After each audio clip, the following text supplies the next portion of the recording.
საერთაშორისო სავალუტო ფონდის და მსოფლიო ბანკის ყოველწლიური შეხვედრების ფარგლებში დისკუსია გაიმართა ფინანსთა მინისტრს, ეროვნული ბანკის პრეზიდენტსა და ევროპასა და ცენტრალურ აზიაში მსოფლიო ბანკის ვიცე-პრეზიდენტს შორის. მხარებმა განიხილეს ქვეყნის საჯარო და კერძო სექტორებში მსოფლიო ბანკის მხარდაჭერით მიმდინარე და დაგეგმილი პროექტების სხვადასხვა მიმართულებით, მათ შორის საგზაო ინფრასტრუქტურის განვითარება, დაკავშირებადობის ხელშეწყობა და ადამიანური კაპიტალის გაძლიერება.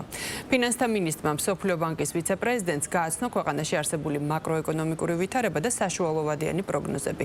ბანკის ვიცე-პრეზიდენტმა ხაზი გაუსვა საქართველოსთან თანამშრომლობის მნიშვნელობას და იმედი გამოთქვა, რომ პროექტები ხელს შეუწყობს ქვეყნის ეკონომიკის მდგრად განვითარებას.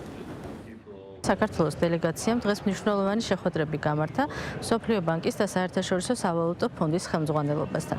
მნიშვნელოვანია, რომ მსოფლიო ბანკის ხელმძღვანელობასთან შეხვედრები მიმდინარეობდა საქართველოსა და მსოფლიო ბანკს შორის არსებული პორტფელის და სამომავლო პროექტების შესახებ, განსაკუთრებით ისეთი მნიშვნელოვანი მიმართულებით, როგორიც არის საგზაო ინფრასტრუქტურა, დაკავშირებადობის სხვა პროექტები, ადამიანური კაპიტალის განვითარება და სხვა.